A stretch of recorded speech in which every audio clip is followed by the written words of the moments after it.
Welcome this morning. When Dennis Medeiros suggested in the last board meeting that we might ask Roger Pick to give us a talk about his vacation. And I heard he had gone to Antarctica, one of the things on my bucket list that is probably going to stay there. And I decided to take it upon myself to invite Roger. And with the Joe K of John Ditto adding a program at a late time point in our cycle. And I hope that I can live vivaciously through Roger and have some Arctic experience.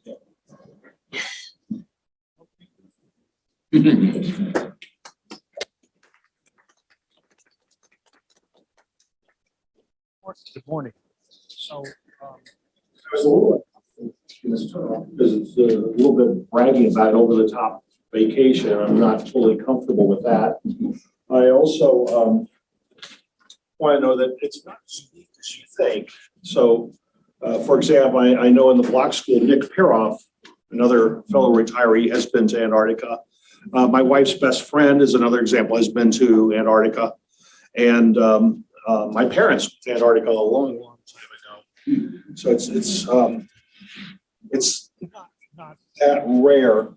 The company that I'm going to probably use two different terms interchangeably. So the cruise line is called Lindblad Expeditions, but they market through National Geographic. So I'm probably going to use, and it was never clear to me often who on the ship was getting a paycheck from where. So I'll just probably confuse the two because I was never clear on who was who anyway. Lindblad took the first group of 50 tourists, paying tourists, as opposed to scientists or explorers, to Antarctica in 1966. So they are the cruise line with the most experience in that particular market. But when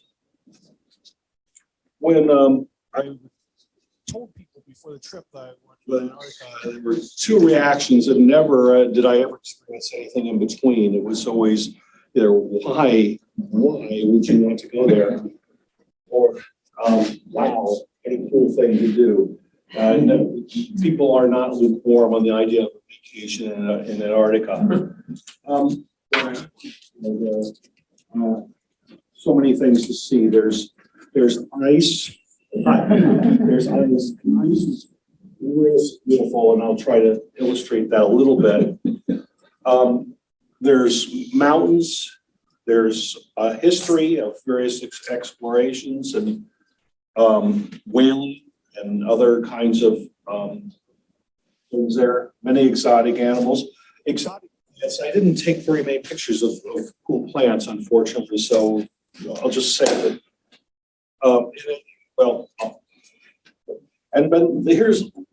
But another big one was my wife, who there's various points of this presentation where I was planning on embarrassing her, but she was feeling under the weather this morning and told me to go alone. she had this is the first embarrassing thing. She and her brother have this contest to see who can be in the most states, who can be in the most national parks, who can be in those continents. And so they send each other postcards. So when we went to South Carolina, she sent him a postcard that said 49. And this coming July, we're planning on going to Alaska, and she'll be sending him a postcard that says 50.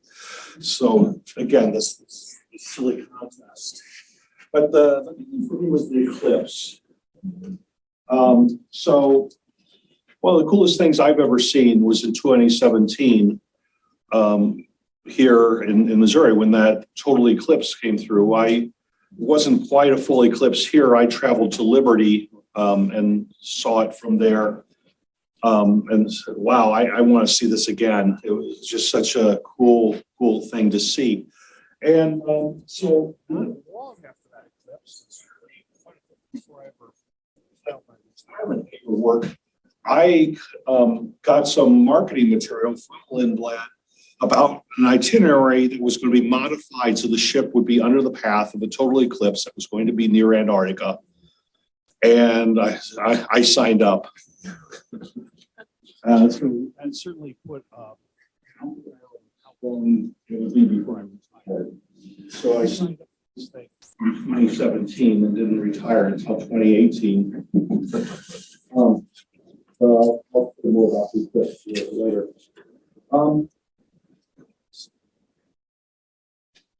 I wasn't really interested in the social infrastructure around Antarctica or the legal frameworks and so on, but I picked up a little bit, and then for this talk, I researched a little more. So first of all, I thought it was truly lawless because there's no governments there per se, but there is a certain amount of a legal framework, as it turns out. There's an Antarctic Treaty, which was the year it was signed, and I think it was signed in it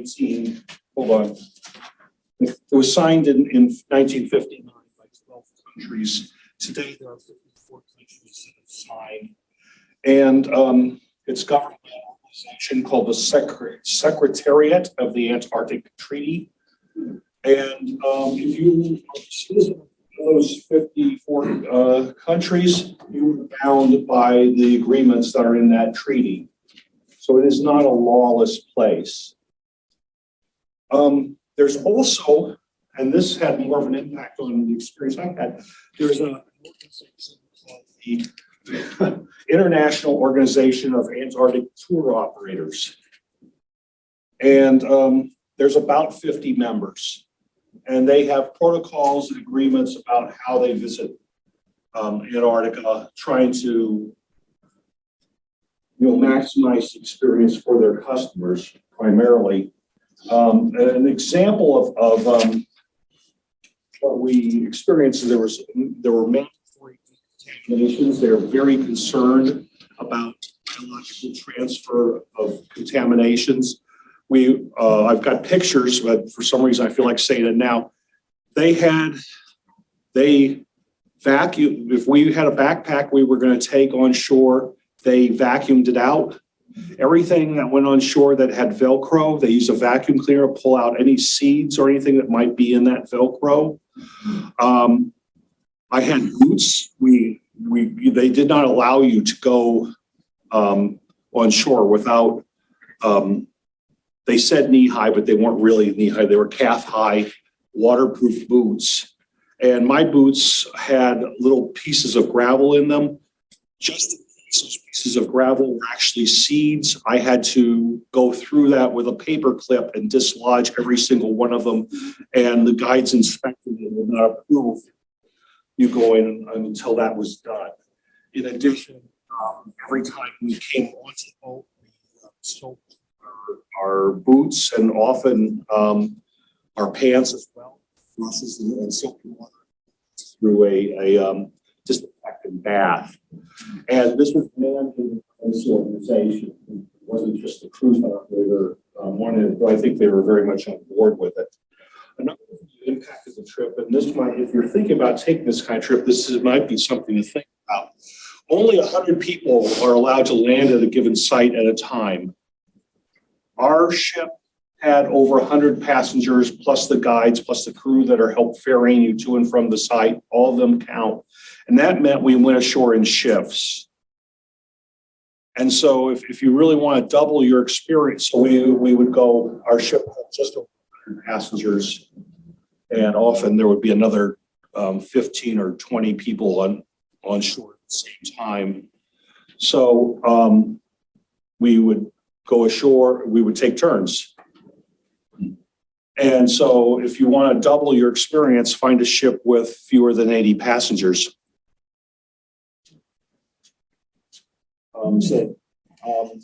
Rowboat. Yeah.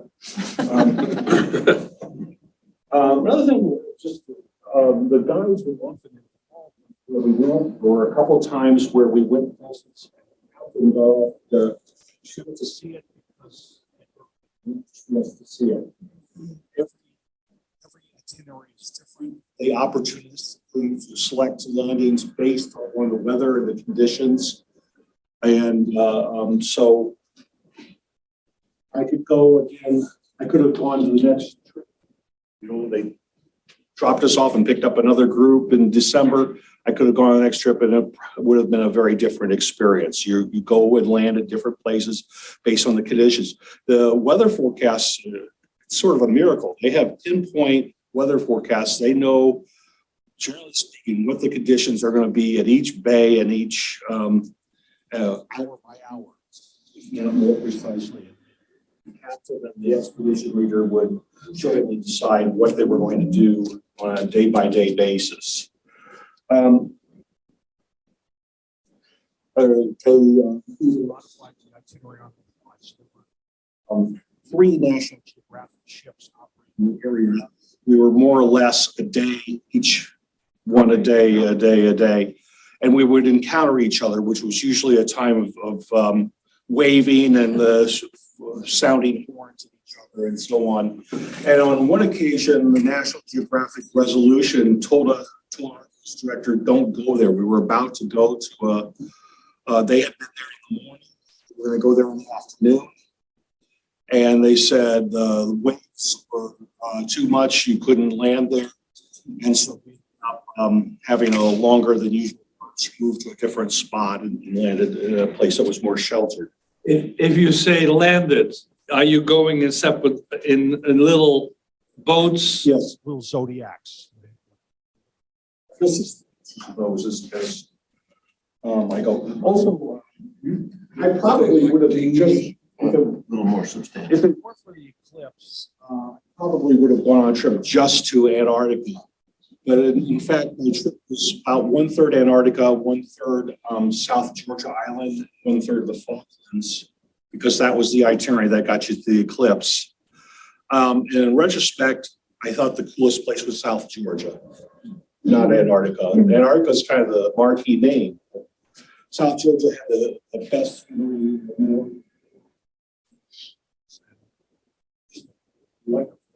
things to see. So Roger, quick question. I assume the U.S. is a signatory to the treaty. Is that? The United States is one of the original. signatories, in fact, in 1959.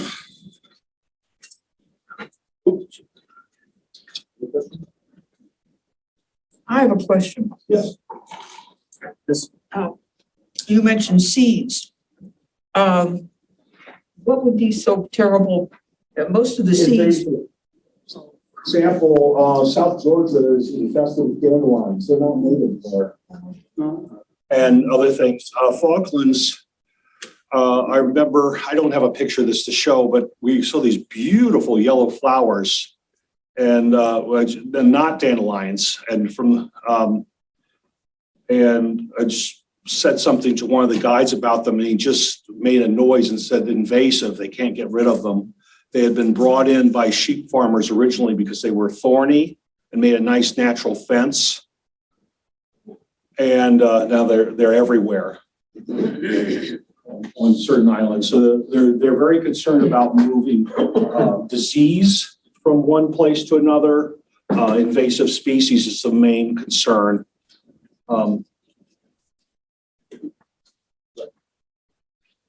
This is there's again, I just wanting to embarrass my wife there. That's her. And COVID protocols where we were vaccinated, we were tested and tested and tested and tested.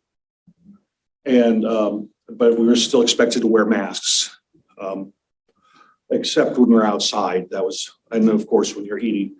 This is kind of an overview. So we started in flew in originally. The itinerary was modified due to COVID. Originally, we would have all met in Santiago, taken a charter from Santiago to Ushuaia, had a museum or something for a day in Ushuaia, and then gotten on the ship that evening, and then would have gone 2 days through the Drake Passage. And then you go to the Antarctic Peninsula, you can see how little of Antarctica we actually saw in a way. Just the tip. Is there a certain season that you must go and then, You don't go. I mean, the scientists clear out. Few people stay over winter, but you don't. Yeah, it's definitely seasonality. Another thing about it is the guides. South Georgia, the guides. Fur seals. And fur seals are very aggressive animals. And they were just coming ashore as we were arriving. And in fact, there was one place we went to the guides. We'll go ahead, just check out the conditions. And they said, we can't land here. The seals were already too territorial. But every seal species is different. But so the next trip wasn't going to go to South Georgia because of the fur seals. It's I can't remember what you said. Make me think of that. But there, I do know for kind of strangely enough, Good Morning America had somebody on go along a planned trip just after we got back, and they went quite a bit farther down because the season was farther advanced. We were there in late spring. and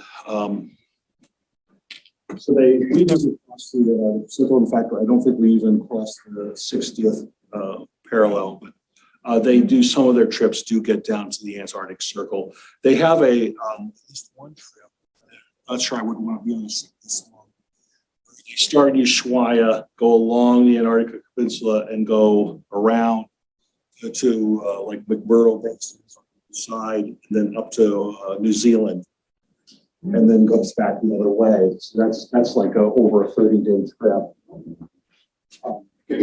That wouldn't be my thing. So again, we started in Ushuaia, went to the Antarctic Peninsula. We only one day. We were visiting various islands in the area, went around to the Waddell Sea, which is, by the way, where the most amazing ice. There's something about the currents. Icebergs tend to go and just go to this area, the Waddell Sea, and just go in circles for years until they finally melt. And so if you really want to see ice, that's the place to go. There's something about the currents that they just kind of get there and never leave. And then we went up through Elephant Island, and then up to South Georgia, and then to the Falklands. The Eclipse was somewhere around there. Did I hear you say you did go to Elephant Island or by it? Yes. Great. Actually, we did not land at Elephant Island. We were, this is going to sound crazy, but it's a little hard for me to keep all the islands straight. Elephant Island was a place where Shackleton's, we saw the caves. We were where they stayed. These guys, these caves were not as deep as this room is big. They stayed there for 120 days waiting while Shackleton, 2 or 3 other men went off in a wooden boat headed for South Georgia Island. Had to go quite a few areas in South Georgia Island before they found a place where they could safely land the wooden boat without being crushed against the rocks by the waves. Then they had to cross the spine of the island, which means climbing a mountain, climbing down, and then looking for a whaling ground and ask for help. So that Shackleton, there were one of the talks that went to this sticks with me. The naturalists gave historical talks, as well as there were just a variety of talks on the ship. Shackleton, Admonson, Shackleton. There's I'm blanking on another one of the biggies from around 120 years ago. Shackleton, if you need to survive, he was the one to be your leader. None of his men died. They were 120 days in these caves that weren't very deep. We could see, my goodness, and just on this little spit of land. And they had, I guess, an amazing amount of ammunition. They lived on nothing but fish and meat. So they killed a lot of penguins and seals and ate them all. They had a chart room up in the front of the ship, and you could, they would every day, the guides would indicate where we had been. And so this is actually taken from near the end of this trip. It's just my wife looking over where we had been. I don't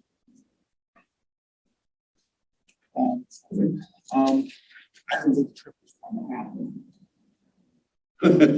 Argentina and Chile were closed. I just didn't think it was going to happen. In about the middle of October, Argentina announced they would open Ushuaia to tourists transiting to Antarctica. And I got an email towards the end of October from National Geographic asking, did I still want to go? And I'm going, hell yes, I want to go. And so they opened up November 1st. As I recall, we left, I think, November 9th. The itinerary was changed, so we had to get a COVID test here. Instead of going to Santiago, which was the original plan, we flew, everyone had to meet in Miami.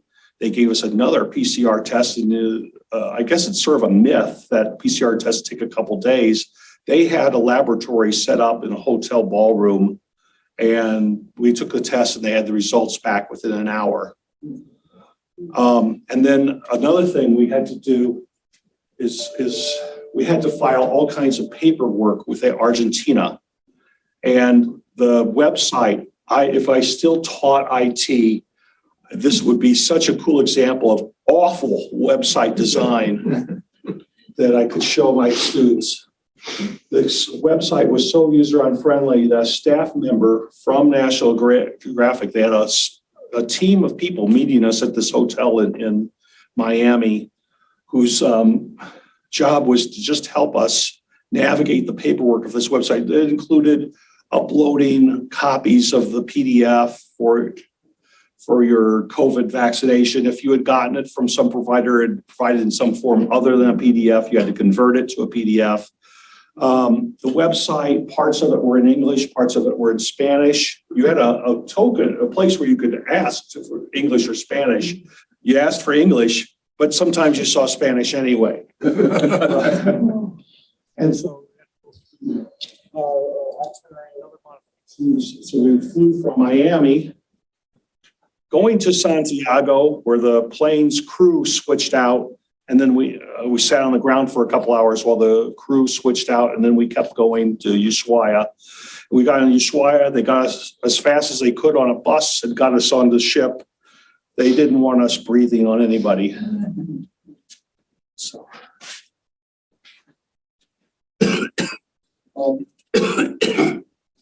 another itinerary. Was pretty sad about this. We wanted to see Stanley in the Falklands. We were not allowed on any of the big islands in the Falklands. We went to small islands that in each case, the entire island was a sheep ranch. And that's where we went. I know, just to get ahead of myself a little bit, we visited, we got off at one place and there was a little bit of downtime waiting for the guys to get something organized. This guy looked like he knew what he was doing. And I said, are you the owner? And he said, well, actually, the owner died a month ago and the children here have asked me to stay on and keep it running for a while they figure out what's next. And I being the business professor I am, I said, what's your split of revenue between sheep and tourists? And he said, we get, the last couple of years have been bad, but normally we get about 80% of our revenue from tourists. So the cruise lines pay them a fee for letting you land and go see the stuff on their island.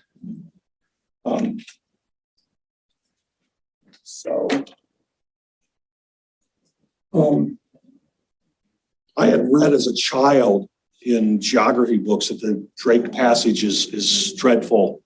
It was worse than dreadful. I was nonetheless seasick for 2 days.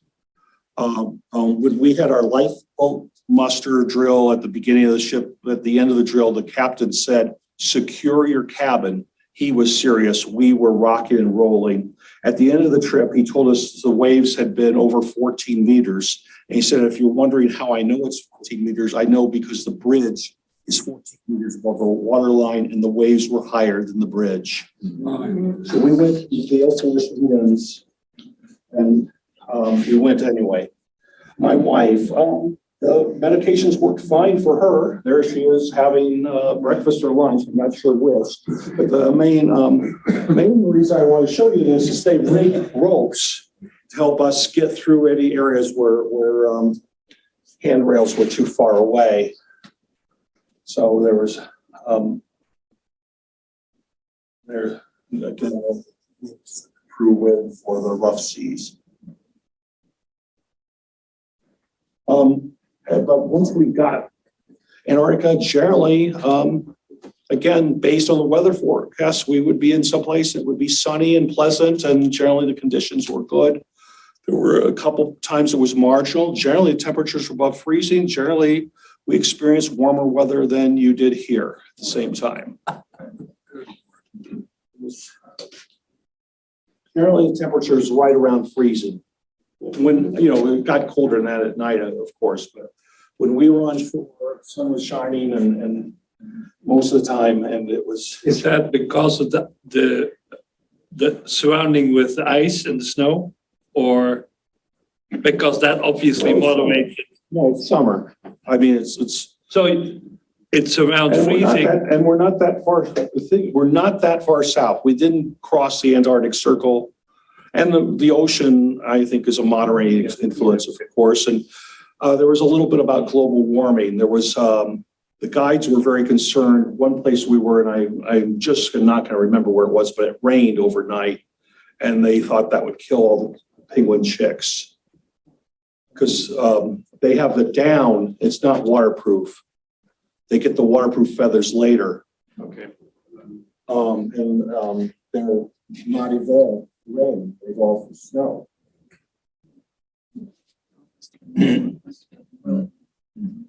So here's one of the pictures of biological contamination. So there's that's a family from Phoenix, and there's a vacuum cleaner. It's one of the things that became clear is it's a good thing I never tried to make a living as a photographer. There's my photographs, and occasionally there's a really good one. When it's really good, it's one I we had at the end of the trip, two football cards for our cameras and load them on a server, and we shared. So this is a guy checking the bottom of the boots. It's the mud. We call this the mud room. That door that's past those railings is actually a door out where you would get on the Zodiac.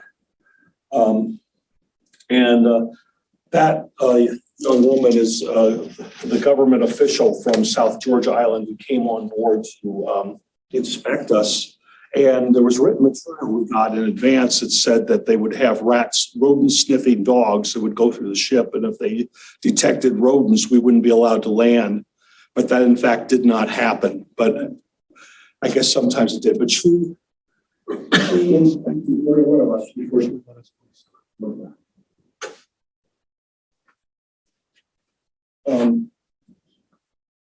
Roger, Yes. remind me to whom South Georgia belongs. The UK, it is, yeah. And just trivia. I mean, I could spend all day with trivia. Here's just a piece. We would fill out postcards. My wife and I would do postcards and send them to people. And so there's a post office in South Georgia. We didn't go to town of Falkland, so there's obviously post offices there. So our postcards were mailed from South Georgia and then from Ushuaia at the very end of the trip. Those were the two. And the ones from Ushuaia, even though they were mailed off like 8 days later, arrived first. And the ones from South Georgia arrived about a month later. It's a very isolated place.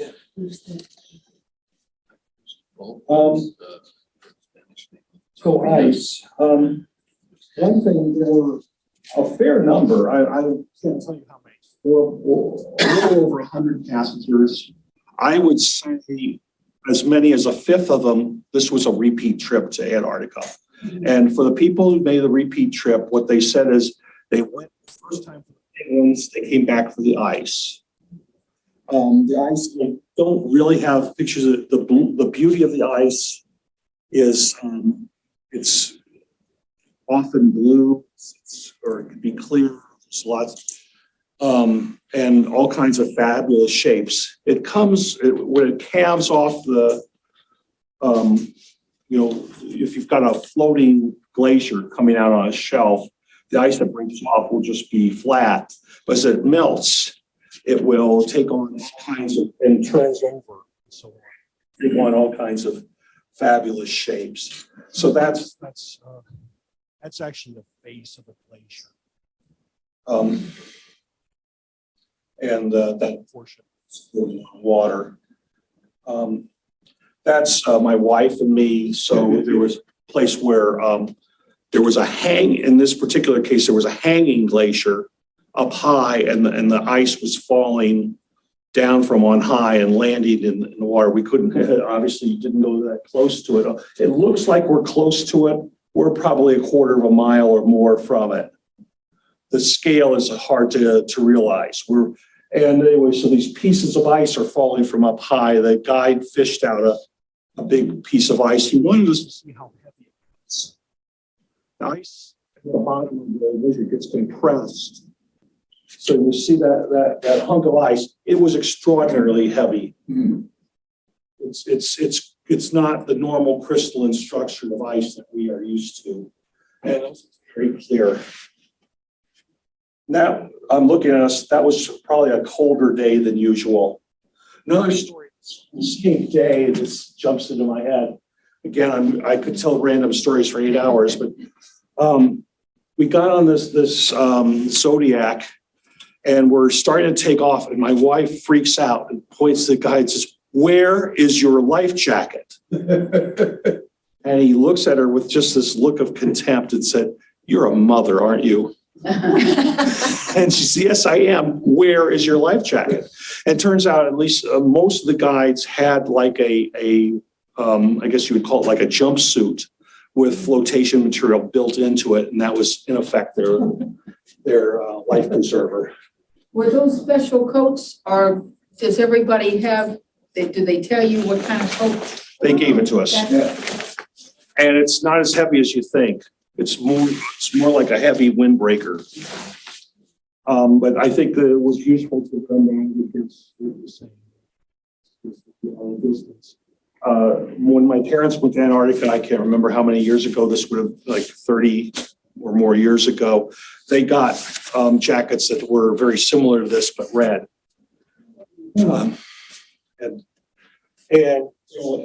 You're thinking about taking this kind of trip, every provider is a little different. So Lindblad makes a point of giving you these coats, and that's part of their tradition.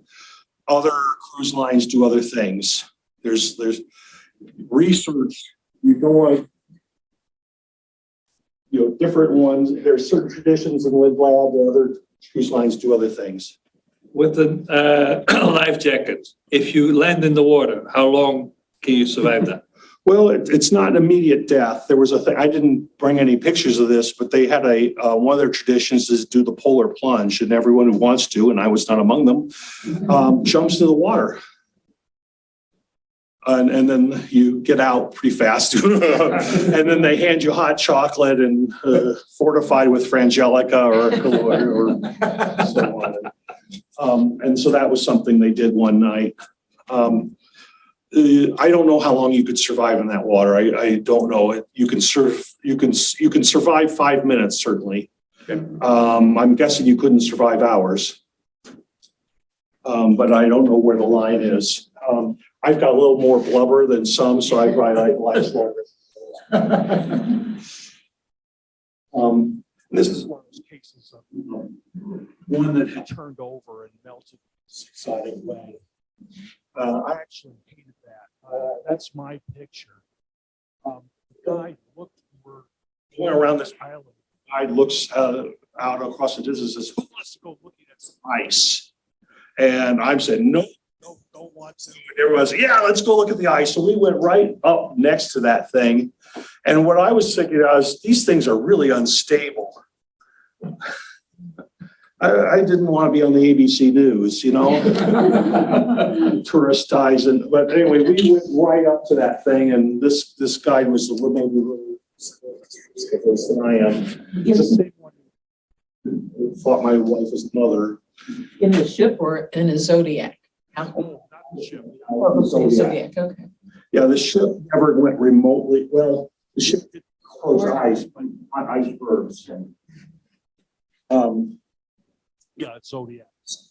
You can see a piece of the Zodiac here. Occasionally in some of my pictures, you'll see a Zodiacs in the background. I don't really have a good close-up of it. This is another one. This is actually somebody else's picture, but again, they just have these exotic shapes of how they melted underwater and so on. You can see that blue I'm talking about here. So if I remember correctly, freshwater ice tends to be blue. Can you, get off and? Not on that one. That would be too unstable. I will show you a case where we did. And in fact,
Nice there, Roger. I can't tell you. I don't know. Not that thick. Couple of, 2 feet, 3 feet? Almost for sure, yeah. So here's, Oh, okay.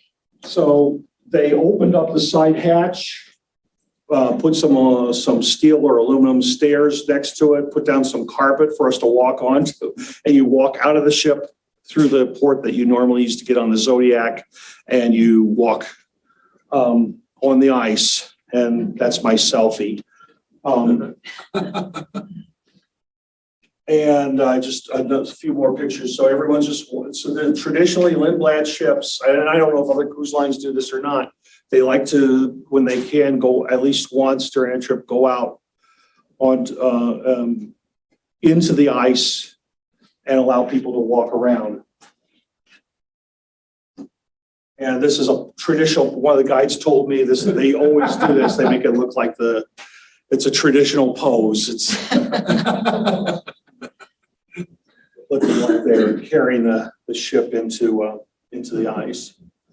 And then another one of their traditions, so I mentioned the Polar Plunge, and this is another one of their traditions. Typically, if the conditions were not rough, but there was something about it, the situation that we weren't actually going to get out of the Zodiacs and go on shore, there would be Vikings would go out and in their own Zodiac, and some of the hotel staff. There was definitely, by the way, there was like, the crew was definitely different societies, class society.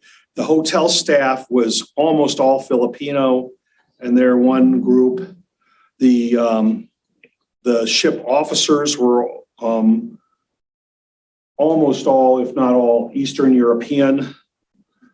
The ship's crew was a mixture of Eastern European, like the deck handlers and that kind of thing were a mixture of Eastern European and Filipino. The captain was Ukrainian, interestingly enough.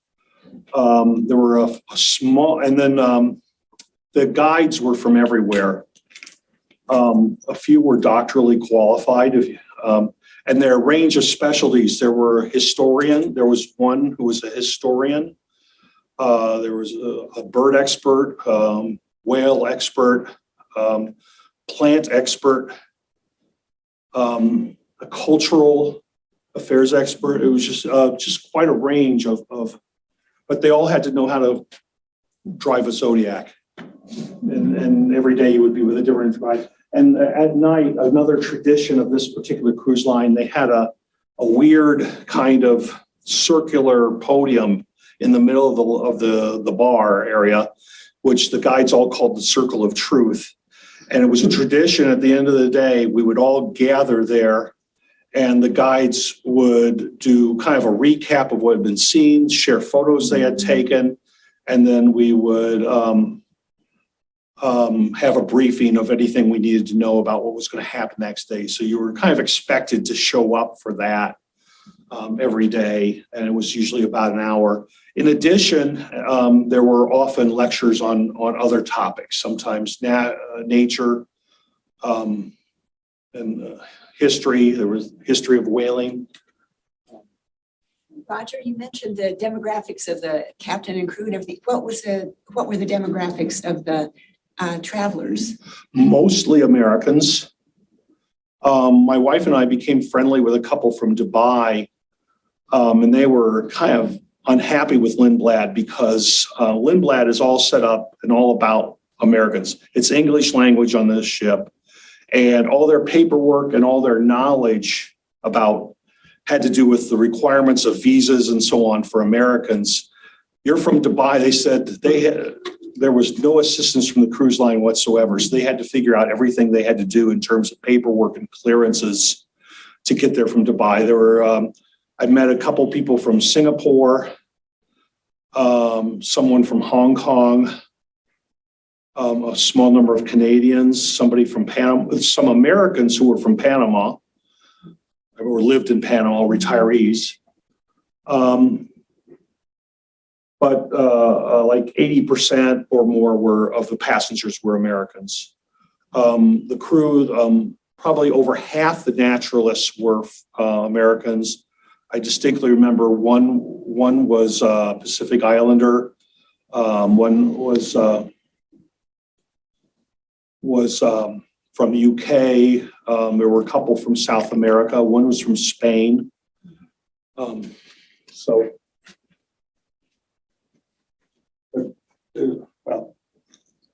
anyway, so they would beat us for drinks. And so there was a cooler of hot chocolate, and then they would add, if you wanted some liqueur to spice it up a little bit. But you see these Vikings in the southern hemisphere. It's like seeing a polar bear next to a penguin. Really? How many people thought they would see polar bear? No, but, you know, the clientele for a National Geographic trip is a much better educated clientele than say Walmart's clientele, just to pick on someone. So it's you know, I had to get a physical examination from my physician again to get cleared to go on this trip. So I spent quite a bit of time talking to him about it. And then after I came back, not too long ago, I saw him. He asked about the trip. And I said it was great. I said, you should go. I said, unless you want to get away from doctors. I would guess half the family, well, there were a lot of doctors. Tells you about the business. Yeah. These, don't ask me, I don't remember where any of these are from, but these are various shots of mountains.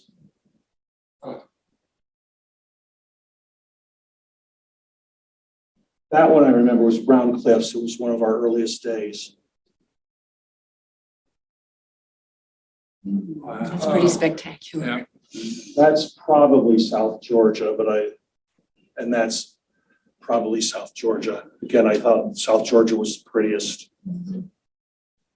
Was, Would it, in the winter, would it have been probably completely covered? Yeah, I think so. so only South Georgia is large enough to have like glaciers. The Falklands aren't high enough. No, actually, no. Like we were at the South Shetlands and a number of other islands, there were glaciers on all of them. All the islands that were immediately around the Antarctica Peninsula had glaciers. South Shetland, Elephant Island, there were glaciers. South Georgia had glaciers. Falklands, I don't think did. I don't think, but partly it's about elevation. History, this is from the whaling outfit of Grytviken. Those are rendering tanks for blubber. This place was in operation during my lifetime. They closed down in the 1960s. But there's a British base there. There's a post office, and there are at least 2 or 3 people who are there year round, and like 12 to 20 people that are there in the summer. When the whalers that were there would have been several hundred. But that was an old church the whalers built, and people actually get married in that. There's Shackleton's grave. So he was leading another expedition, and he died on South Georgia, and his wife instructed that his body should not be brought back. And of life eternal.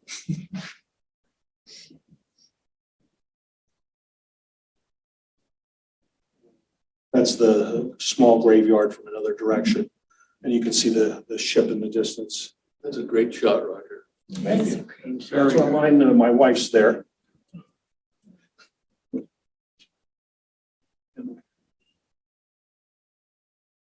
Birds.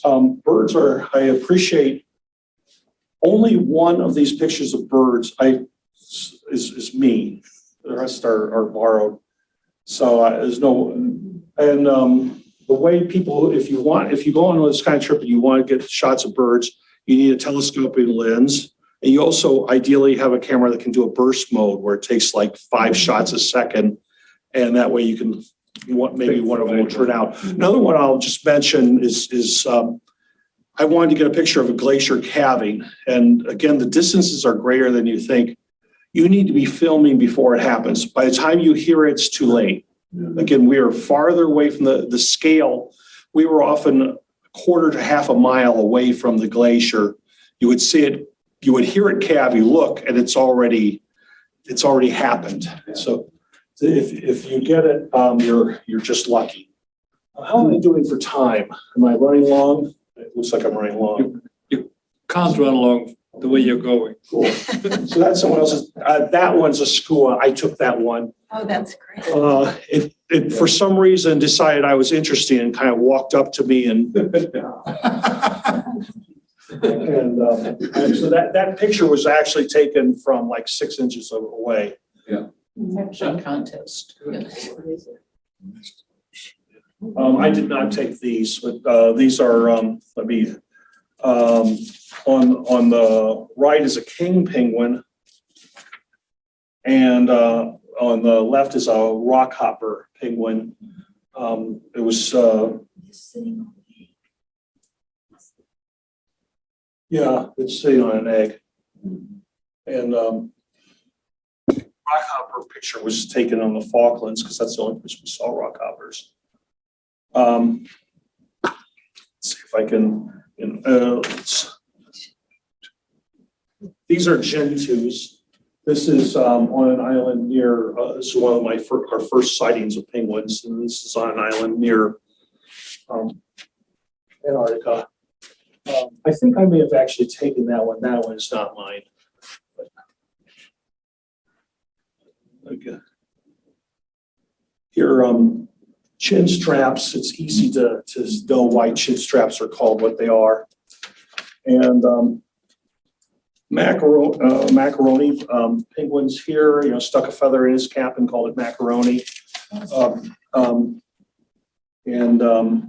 I could have gone to the Kansas City Zoo and saved a lot of money. Both those species are there.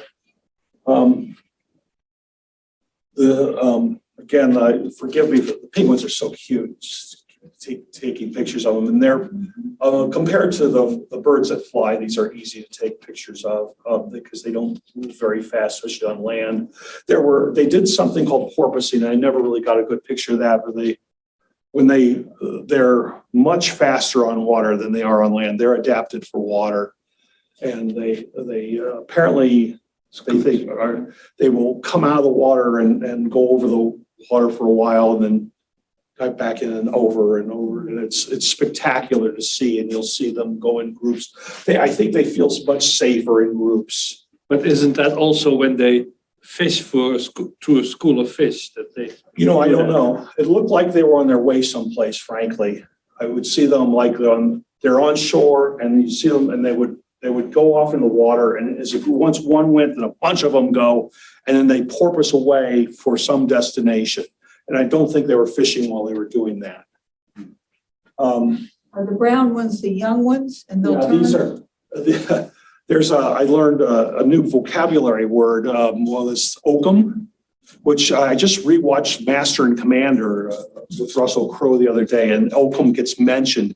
It's a substance that was used to stuff cracks in the old wooden ships. And I guess it looked like their fur because they're called oakum boys. And these are roughly a year old. They've been out for a year. They will soon, some of them were losing their down, and they'll be go off by themselves. While they're on shore, they're helpless, and they need to be fed by their parents, but once they lose that down, they can swim safely in the water, and they will be off on their own. Did they try to approach you, or do they sort of back off?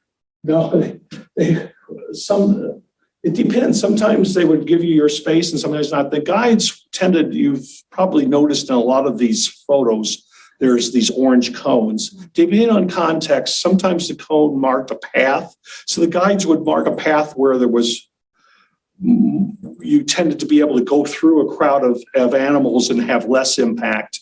In other cases, in this case, there's a line of cones. They sort of a boundary. There were, again, context. It would be clear which was which.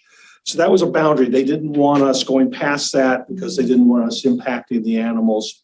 But the animals come and check you out sometimes. Another thing you would see, sometimes the penguins would come up and just kind of look at you, and you think they're looking at you. The guide said most likely what they're doing is they were on their way to somewhere. They had decided on their path. As they're going their path, they come upon you, and they look up at you, and they're just going to wait there till you get out of the way. And when you get out of the way, they'll keep going. So they're not necessarily as interested in you as you think, but who knows? So again, we were supposed to keep our distance, but these chicks came over.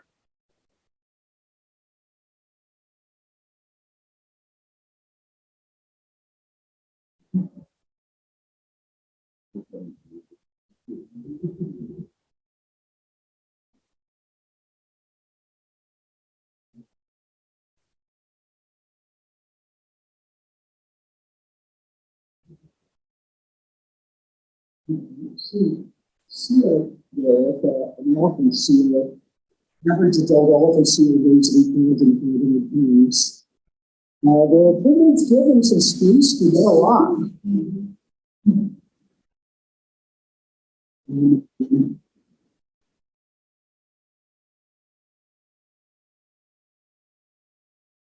The noise and smell were incredible. Imagine rotting fish and combine it with a food app.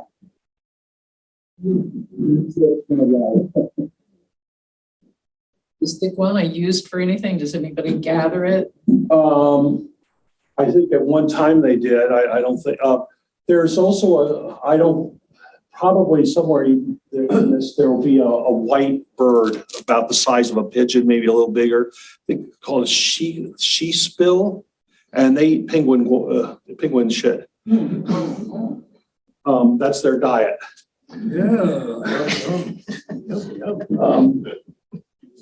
So nothing goes to waste necessarily. There also were, there's finds its way. this was the most smelly and noisy place. They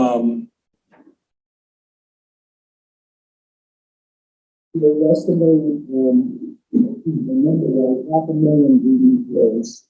So if it's 6, there's a couple billion penguins here.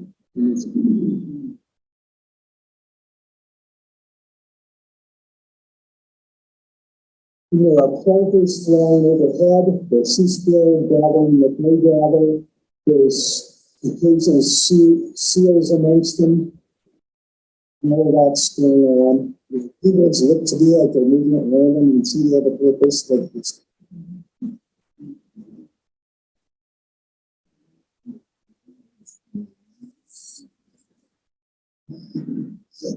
this got asked by a guide in one presentation, and he said, in theory, as long as things are working out. So it's a little bit like us. Yeah. As long as things are working out, they stick together, but if things don't work out, they'll move on. What is their, when do they lay the eggs and so on? Is that is it? I'm not going to be able to answer that. It varies by location and by species. So they're all different. Some of them lay 1 egg at a time, some of them 2. Are they seasonal? Very much seasonal, not like domestic chickens that lay every day. No. But yeah, very, very, very seasonal. So all the chicks are, so here we're seeing all these year-old chicks. On the Falklands, we saw a lot of chicks that had, of the rock hockenberg penguins who had just been hatched. And you would see them kind of peeking out from underneath there.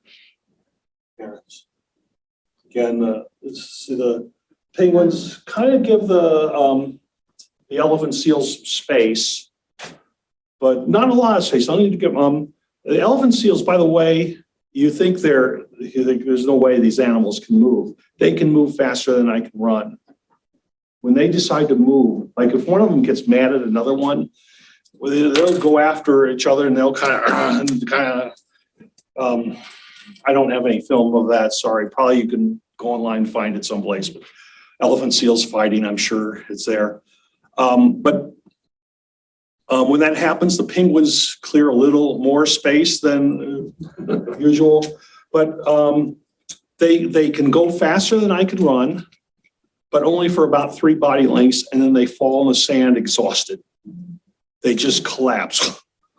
I'm done. They are sprinters, not marathon. But they're for sure, if you're just a couple feet from them, that could be a dangerous spot to put yourself in.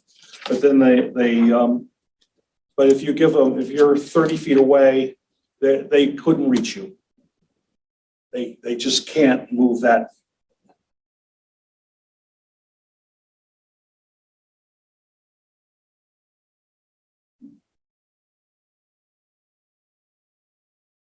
That's my food. Some of the chicks are bigger than the adults. Okay, it's just odd.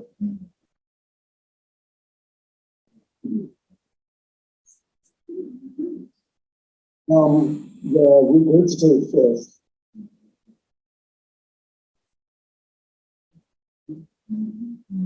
That's tussock grass. We're definitely not. I mean, if it's a vascular plant, we're not on Antarctica or even close to it.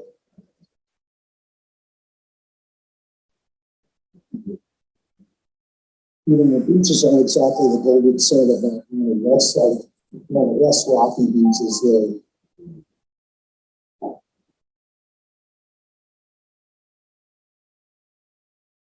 Yes, sir. But we really found it took me several days to go through all this stuff to decide what to say. Is it out for me? See these things.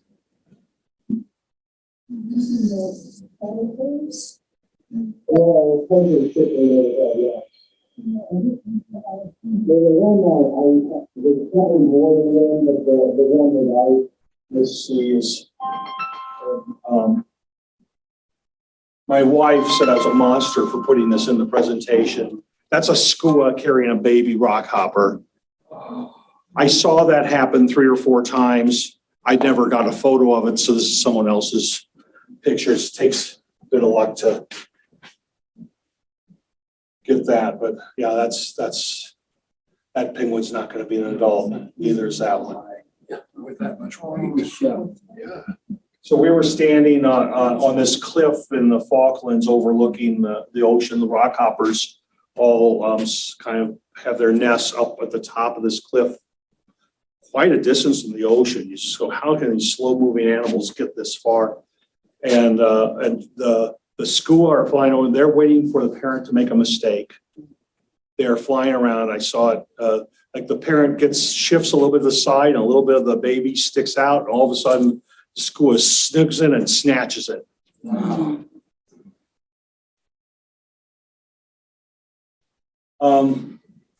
I did not take these.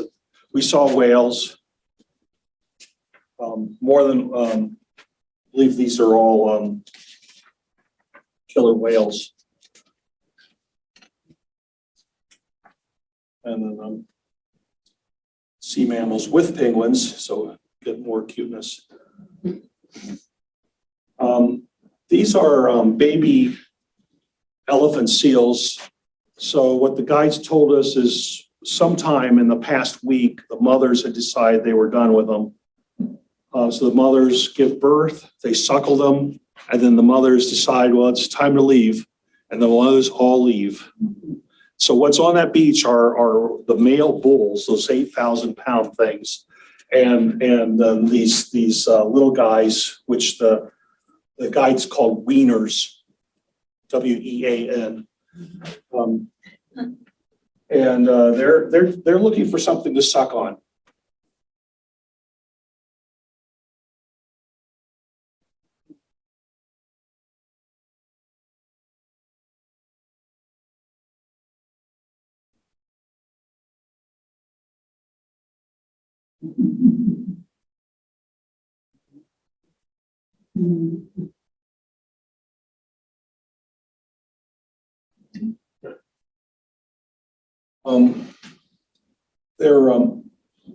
What the guide says, in a few days, they'll finally conclude that mom's never coming back, and they swim off and try to make their way in the world.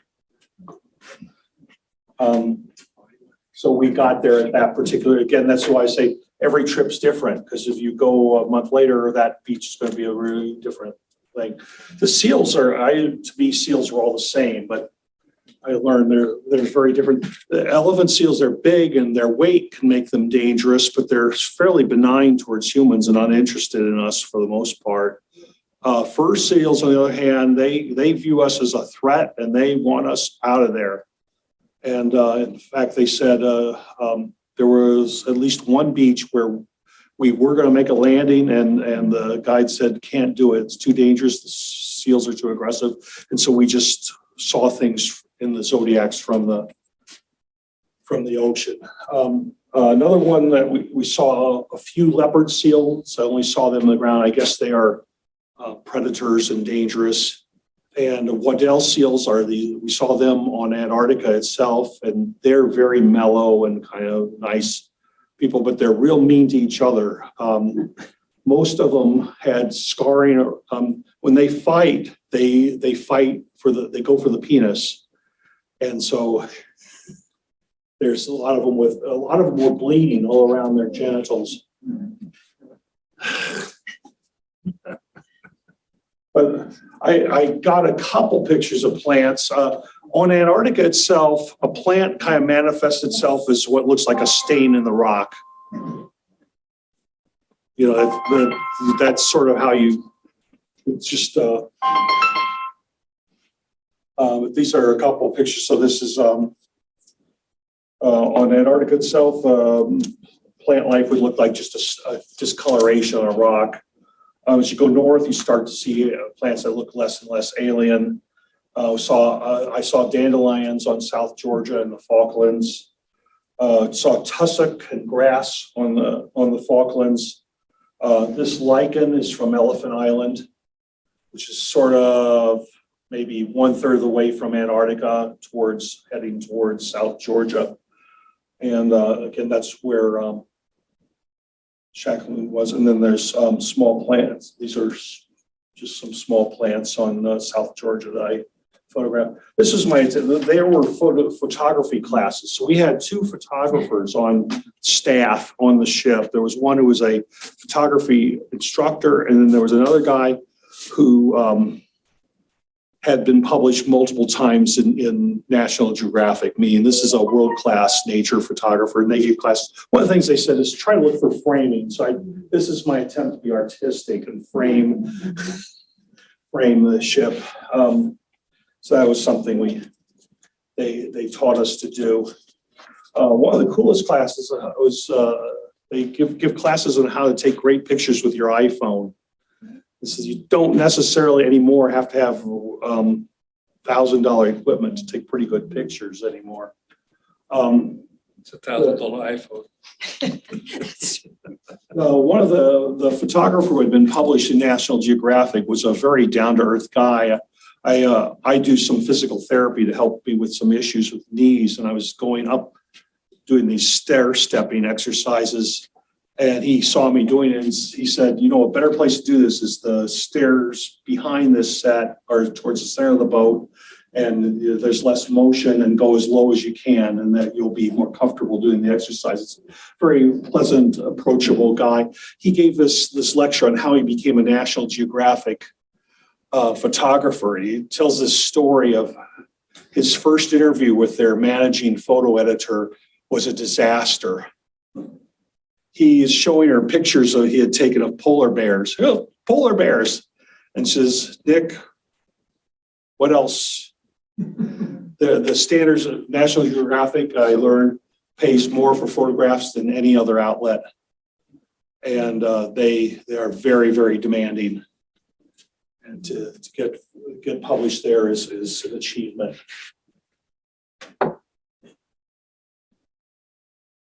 What about the eclipse? I mentioned I went for the eclipse. Well, it was cloudy that day.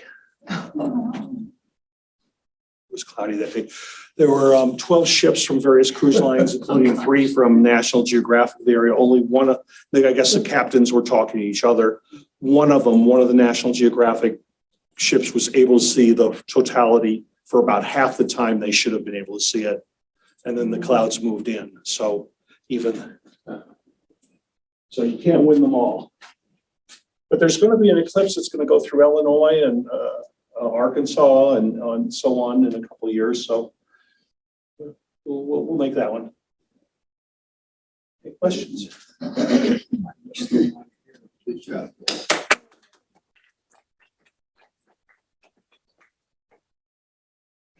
So, you know, if you, I don't know if you would be interested in this. I have, let me, let's see, let's get out of this.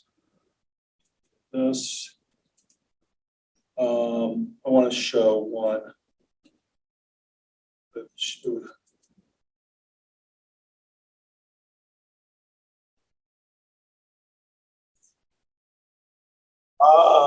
Okay, never mind. Heard glacier calving, but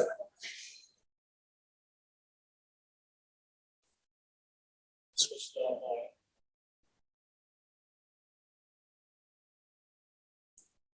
as I say, I tried to get glacier calving, but when you're taking the face of the glacier, you hear the noise here, and you go here, and it's already happened. So you just basically want to say, I'm going to use up memory. I'm just going to photograph it and wait for it to happen. Yes. Roger, on your cruise, did they talk about ice fish? No. No, okay. When I was on the cruise in 2019, some naturalists talk about ice fish. And it's a fish that does not have red blood cells. So how does it get all its oxygen?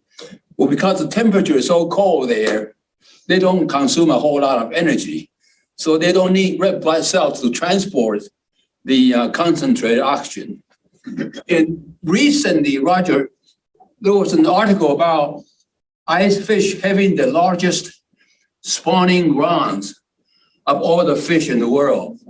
So they were able to photograph. Some of you might have seen that, right? Yeah. It's like miles and miles, and each fish will occupy a small circular place, right? Yeah.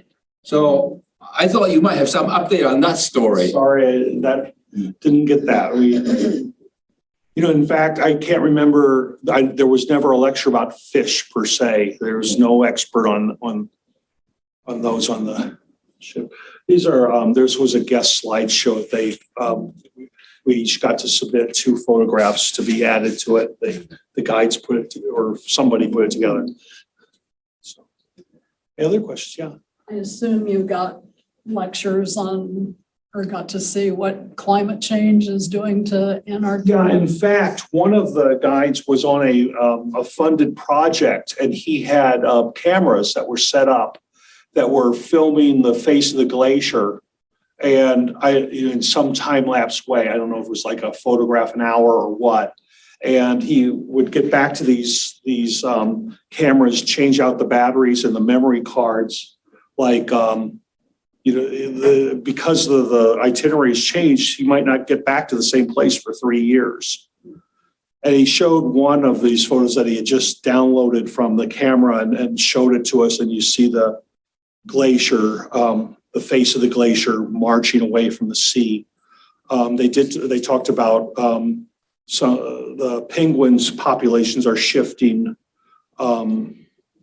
Some penguins are, as the climate changes, benefit, and some get hurt. And so it's kind of depends. The more adaptable species will do okay. The ones that are less adaptable may be in real trouble. And some are down significantly, some are unaffected. It all varies. Aren't parts of Antarctica just disappearing? No. I mean, the glaciers that are Yes. falling off in the water? The glaciers are the ice shelves are getting smaller. The glaciers, one of the guides, we went to a glacier and it was a hanging glacier. And some of these guys have been doing this for a long time. So the first time it came, it went all the way down the sea and floated out as a shelf of the sea, and now was up on the cliff above the sea. Yes, there is climate change impacting. Are you ready to go again? Is that too? Yeah, I wouldn't mind it. Again, since I could go on the same itinerary and go again. I really was most entertained by South Georgia because you had the history of and these mountains and variety of terrain and so on. If I were to just go one place, I might just go there. And what country owns that? Or UK.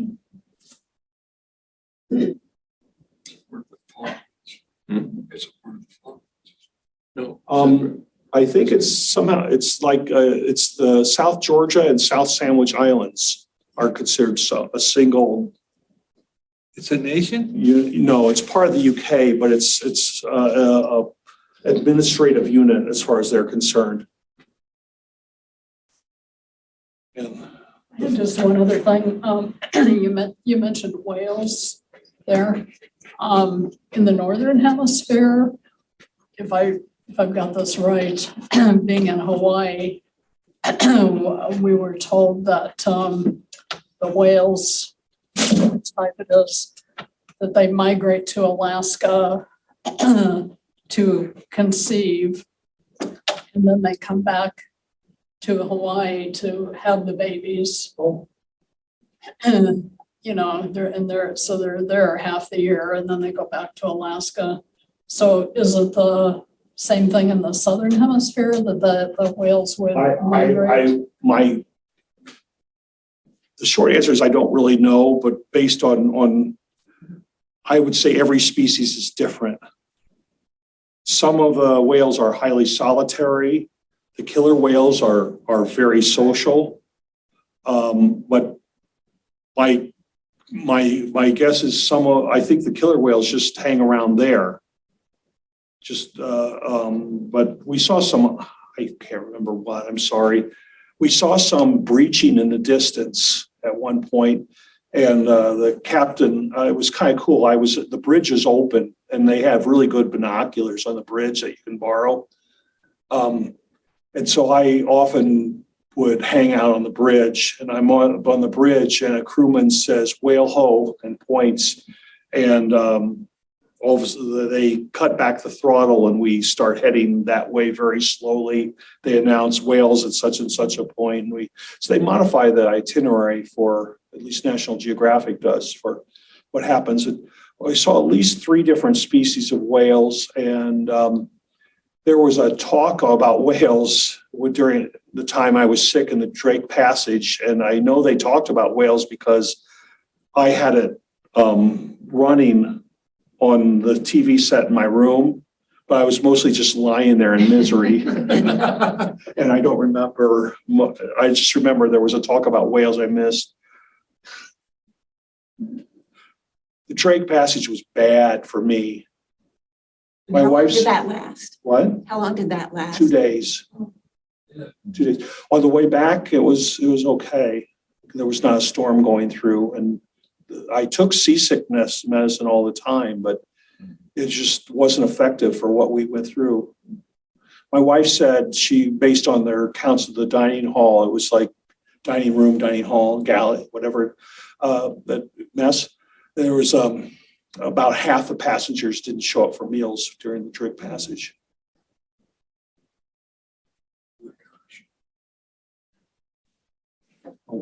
Well, thank you very much. Oh, it was a pleasure. This was great. This was fun. It's nice to see everyone. Nice to get back. I was looking at Bloch School and saying, wow, that's not the building I worked in for all those years. Changing it, yes. Yeah, a lot. I hope this gave you the chance to relive part of it It too. did. It was fun to put this together, and thank you for your kind attention. If you decide to go on this kind of trip, I would say every cruise line is different. You need to think about what you want. Just as an example, this particular cruise line, the drinks are free, which for me, I'm a very, very light drinker. I drink maybe a beer a month. And so that didn't really benefit me all that much.